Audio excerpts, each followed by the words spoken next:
ኪድስ ጎል ሶከር አካዳሚ በሜሪላንድ በአሰልጣኝ ኤልያስ እንዳለና በሥራ ባልደረቦቹ ታዳጊ ልጆችን እግር ኳስ ልምምድ በማሰልጠን ላይ እንዳለ ይታወቃል። ለክረምቱ በስፖርት ማሰልጠኛ ሕንፃ ውስጥ ዲሴምበር 6 ለሚጀምረው የእግር ኳስ ሥልጠና ምዝገባ ጀምረናል። ልምምድ የሚሰጥበት ቦታ አድራሻ 11751 ኦሪቨን አቬኒዩ ዊተን ስፖርት ፓቪሊዮን ሜሪላንድ ነው።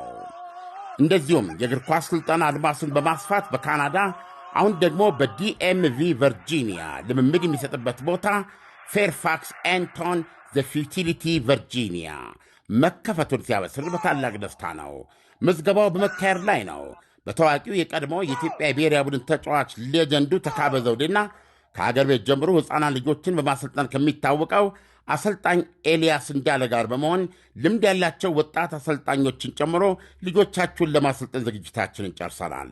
ታዳጊዎች እግር ኳስ ችሎታ እንዲኖራቸውና በአካል ብቃት ይጠነከሩ እንዲሁም ከተለያዩ ጎጂ ሱሶች የጸዱ ብቁ ዜጋ ሆነው እንዲያድጉ ተግተን እንሰራለን። ወላጆች ልጆችዎን ያስመዝግቡ። ሥልጠና የሚሰጠው በስፖርት ማሰልጠኛ ሕንፃ ውስጥ ኢንዶር ነው። ከእናንተ የሚጠበቀው በሁለቱም ስቴቶች ዕድሜያቸው ከ15 በታች የሆናቸው ታዳጊዎችን ማስመዝገብ ብቻ ነው። አካዳሚያችን የመለማመጃ ኳስ በነጻ ያቀርባል። ለ3 ወር ሥልጠና በወር $100 ብቻ በመክፈል ዌብሳይቱ ላይ በመግባት ሬጂስተር ማድረግ ብቻ ነው። www kidsgoalsocceracademy.com ለመዝገባም ይሁን በማንኛውም የልጆቹ ሥልጠና ዙሪያ ጥያቄ ካለው በዚህ ስልክ ቁጥር መደወል ይችላሉ። 18008822 ኪድ ጎል ሶከር አካዳሚ። ጤና ይስጥልን አድማጮች፣ ይህ አዋዜ ልዩ ላልሰማችሁ ነው። ከመረጃዎቹ ጋር አብርሃም መኳንንት ነኝ። ፕሬዚዳንት ፑቲን የሩሲያ ጦር ኪቭን ማጥቃቱን የሚያቆመው ዩክሬን የሚገቡንን ግዛቶች ስትሰጠን ብቻ ነው አሉ። ሳውዲ አረቢያ ተጨማሪ አልኮል መሸጫ ሱቆች እንዲከፈቱ በሀገሪቱ ፈቅዳለች። አሜሪካ ለሊባኖሱ ታጣቂ ሄዝቦላ ትጥቁን እንዲፈታ 30 ቀናቶችን ብቻ ሰጠች። ፕሬዚዳንት ትራምፕ ዜግነትን መንጠቅና ዲፖርት ማድረግ ሊጀምሩ ነው ተብሏል።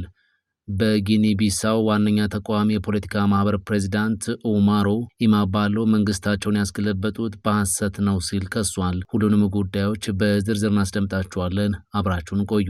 ፕሬዚዳንት ፑቲን የሩሲያ ጦር ኪቭን ማጥቃቱን የሚያቆመው ዩክሬን የሚገቡንን ግዛቶች ስትሰጥን ብቻ ነው አሉ።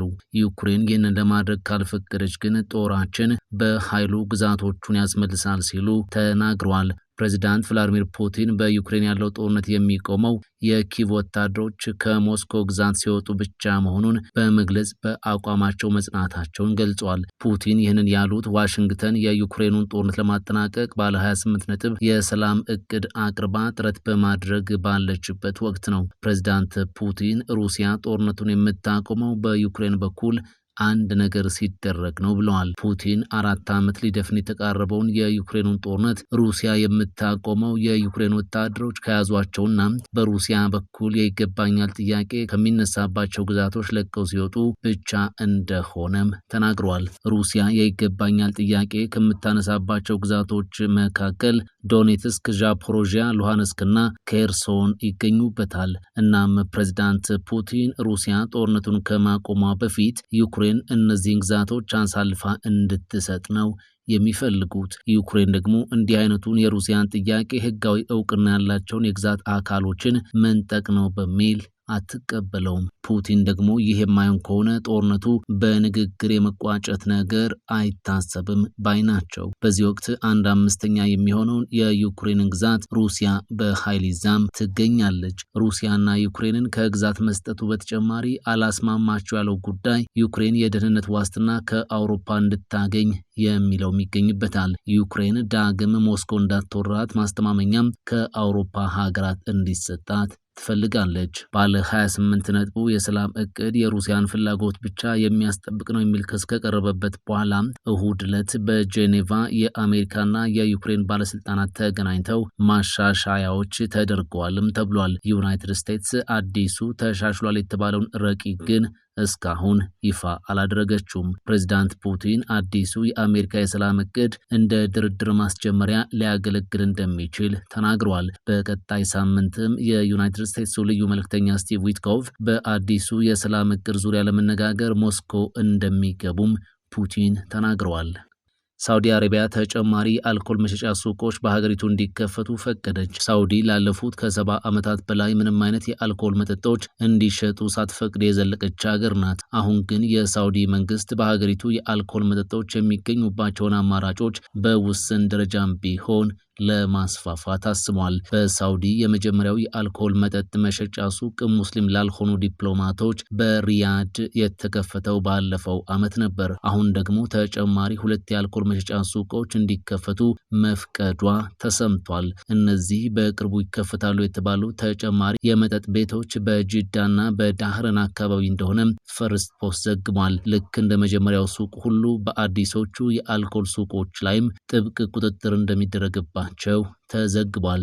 ሳውዲ በቀጠናው ካሉ ሀገራት ውስጥ በወግ አጥባቂነቷ የምትታወቅ ሲሆን አሁን ግን ምንም እንኳን በጥብቅና በጥንቃቄም ቢሆን ራሷን እየለወጠች መሆኗን ያመላክታልም ተብሏል። በዚህ ሰዓት በሳውዲ የአልኮል መጠጥ የሚፈቀደው ሙስሊም ላልሆኑ የውጭ ሀገር ዲፕሎማቶች፣ ምሁራን፣ ኢንቨስተሮች እንጂ ለብዙሃኑ አይደለም። በሀገሪቱ ባለው ብቸኛ የአልኮል ሱቅ ጥብቅ ቁጥጥር የሚደረግበት ሲሆን ሙስሊሞች በጭራሽ እንዲገቡም አይፈቅድላቸውም። ከህዝብ እይታም ሰወር እንዲል ተደርጎ ነው የተሰራው። ሳውዲ አረቢያ የእስልምና የውልደት ስፍራ ነች። አሁን ለ70 ዓመታት ያህል ክልክል አድርገው የነበረውን አልኮልን በመፍቀድ ህጎቿን ከእንደገና እያለዘበች ነው ተብሏል። ከነዚህ ለውጦች ሁሉ ጀርባ ያሉት ደግሞ ልዑል መሐመድ ቢን ሳልማን ናቸው። ይህንን ማድረግ የፈለጉትም ቱሪስቶችን፣ ዓለም አቀፍ ኤክስፐርቶችንና ኢንቨስትመንትን ለመሳብ በሚል እንደሆነም ተመላክቷል። ከዚህ በተጨማሪ አሁን በሳውዲ ሴቶች መኪና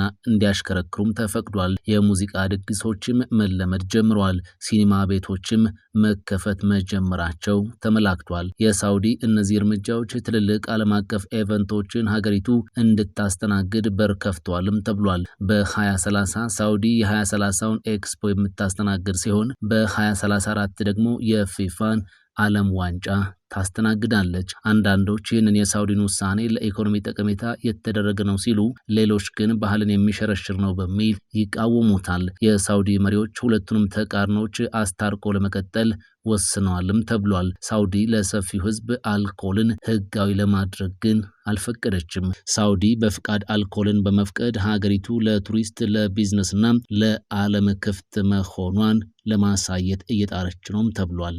አሜሪካ ለሊባኖሱ ታጣቂ ሄዝቦላ ትጥቁን እንዲፈታ 30 ቀናቶችን ብቻ ሰጠች። ዩናይትድ ስቴትስ ለሊባኖስ መንግስት እስከ መጪው ወር መጨረሻ ድረስ ሄዝቦላህን ትጥቁን እንዲያስፈታው የመጨረሻ ማስጠንቀቂያዋን ሰጥታለች። የሊባኖስ መንግስት በተቀመጠለት ቀነ ገደብ ቡድኑን ሙሉ በሙሉ ማስፈታት የማይችል ከሆነ ሁኔታው ወደ ወታደራዊ ግጭት ያመራል መባሉን የእስራኤል መገናኛ ብዙሃን አስነብበዋል። ለዚህም ቤይሩት ኃላፊነቱን ትወስዳለች ስትል ዋሽንግተን ጠንቅቃለችም ተብሏል። የእስራኤል መከላከያ ሚኒስትር እስራኤል ካትዝ ቡድኑ እየቀረበለት ያለውን ጥያቄ ወደ ጎን ገፍቶ የሚዘልቅ ከሆነም ብቸኛ ቡድኑን አደብ ለማስገዛት የሚቀረው መፍትሄ ወታደራዊ እርምጃ ነው ብለዋል። ቡድኑ ግን አሁንም ቢሆን እስራኤል ከያዘቻቸው 7 የድንበር ቦታዎች ለቃ እስካልወጣችና ያሰረቻቸውን ሊባኖሳውያንን ካለቀቀች በፍጹም ትጥቄን አልፈታም እያለ ነው። የሊባኖስ መንግስት የቡድኑ መሳሪያ በሀገሪቱ ጦር ቁጥጥር ስር እንዲሆን ለማድረግ እየጣረ ቢሆንም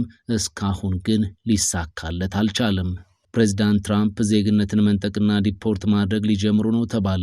ትራምፕ ከሁሉም ሶስተኛ ዓለም ሀገራት የሚደረገውን ፍልሰት በቋሚነት አስቆማለሁ ብለዋል። የአሜሪካው ፕሬዚዳንት ዶናልድ ትራምፕ አስተዳደራቸው ከሁሉም ሶስተኛ ዓለም ሀገራት የሚደረገውን ፍልሰት በቋሚነት ለማስቆምና ዜግነት የሌላቸው ግለሰቦች የሚያገኟቸውን የፌዴራል ጥቅማጥቅሞችና ድጎማዎች ለማቆም እርምጃ እንደሚወስዱ በይፋ ተናግረዋል። በተጨማሪም የሀገር ውስጥ ሰላምን አደጋ ላይ የሚጥሉ ስደተኞችን ዜግነታቸውን ለመንጠቅና ለደህንነት አስጊ የሆኑ ወይም ከምዕራባውያን ስልጣኔ ጋር የማይጣጣሙ ተብሎ የተፈረጁትን ከሀገር ለማስወጣት ማቀዱንም አክለዋል።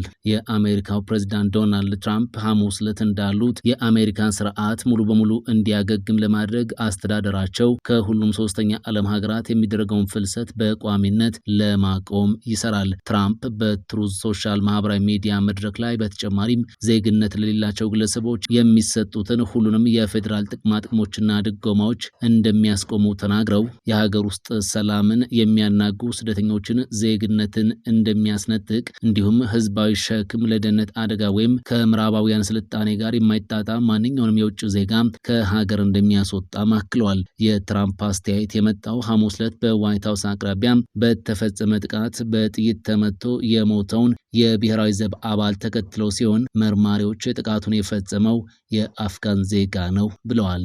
በጊኒ ቢሳው ዋነኛው ተቃዋሚ የፖለቲካ ማህበር ፕሬዝዳንት ኦማሮ ሲስኮ ኢማባሎ መንግስታቸውን ያስገለበጡት በሐሰት ነው አለም። የግልበጣው ሴራ ፕሬዝዳንቱ ስልጣን ላይ የሙጥኝ ብለው ለመቆየት የዘየዱት ነው ማለቱን አፍሪካ ኒውስ ዘግቧል። በጊኒ ቢሳው የመንግስት ግልበጣው የተሰማው ባለፈው እሁድ ፕሬዝዳንታዊና የፓርላማ አባላት ምርጫ መደረጉን ተከትሎ ነው። በፕሬዝዳንታዊ ምርጫ ተቃውሞውን የፖለቲካ ማህበር ወክለው የተፎካከሩት ፈርናንዶ ዲያንስ በምርጫው ያሸነፍኩት እኔ ነኝ እያሉ ነው። መፈንቅለ መንግስቱም የምርጫ ድሌን ለመንጠቅ የተዶለተ ነው ማለታቸውን ሸገር ሬዲዮ ዘግቧል። ህዝቡም ግልበጣውን እንዲያወግዝና እንዲቃወም የፖለቲካ ማህበራቸው ጥሪ አቅርቧል። የአፍሪካ ህብረት ኮሚሽን ግልበጣውን አውግዞ የምርጫው ሂደት ወደ ነበረበት እንዲመለስ ጠይቋል። ገልባጮቹ የጦር መኮንኖች ፕሬዝዳንት ኢማባሎን ከእስር ሊፈቱ ይገባልም ብሏል። ፕሬዝዳንቱ በአሁኑ ወቅት የት እንዳሉ አይታወቅም። ከአፍሪካ ህብረት በተጨማሪ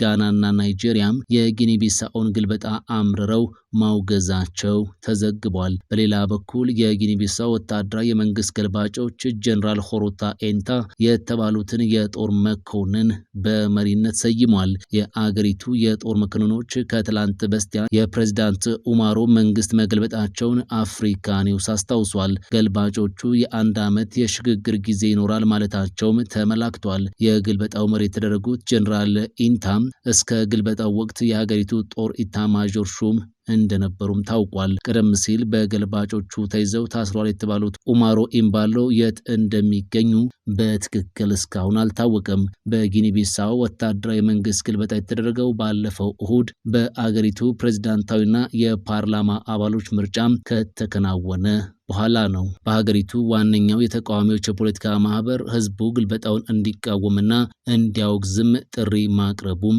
ተሰምቷል።